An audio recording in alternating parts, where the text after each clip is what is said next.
The 8th hole is known as Pulpit and the first of the new holes to feature in this selection. It's a gorgeous little par 3, measuring 176 yards from the tips and 7 yards shorter from the members' tees. The hole is framed by vibrant purple heather and towering Scots pine trees. The whole of the green is visible from the tee, with a strip of fairway just short, should you prefer to run the ball onto the putting surface. That surface is 34 yards long and slopes ever so gently from back to front. The green is guarded by a tall lone pine on the left and 2 bunkers short and front right. These bunkers have heather eyelets on the top edge, which harks back to pictures of the original rugged heathland design from the 1930s. The championship pin position is tucked into the narrower section at the back of the green, so you've got minimal margin for error if you go flag hunting. Anything long or wide of the target is likely to find itself amongst those glorious pines. A birdie 2 here is one that will live long in the memory. The final hole on the front side is a 363-yard par 4 that doglegs from left to right. It may appear simple on the scorecard, but there's a decision to be made off the tee with plenty of hazards waiting to punish errant shots. The safe play is a shot at or just left of the single fairway bunker that sits 257 yards from the back tee. Anything that slips too far to the right can be blocked out by the pine trees on the inside of the corner, but the further left you aim, the shorter your tee shot needs to be to stay in the fairway. The further left you go, obviously, the longer your resultant approach will be. The hole is framed by a beautiful wetland area on the right-hand side of the approach to the green, which will catch any weak shots.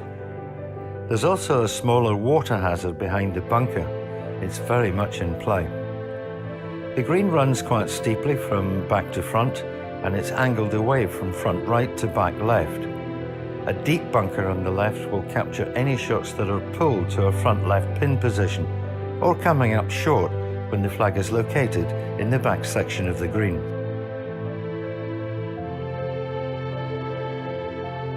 The back 9 begins with a 431-yard par 4 that's as testing as it is attractive.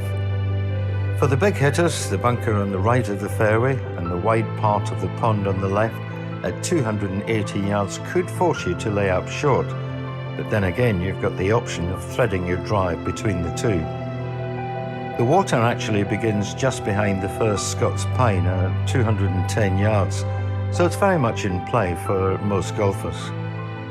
A tee shot just short of the bunker should leave somewhere in the region of 160, maybe 170 yards to the green. The best angle for your approach shot is from the left half of the fairway, as this leaves you a clear opening between the 2 bunkers that jealously guard the green's entrance.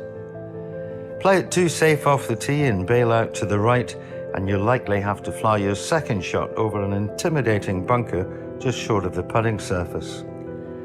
A stand of Douglas trees and a tumulus, a raised ancient burial ground, form an impressive backdrop to a green which is actually a lot larger than the clever mounding and bunkering makes it appear from the fairway. I warn you to be careful here. This is one of the strongest par 4s in the southeast of England, and as beautiful as it is, it's a potential card wrecker.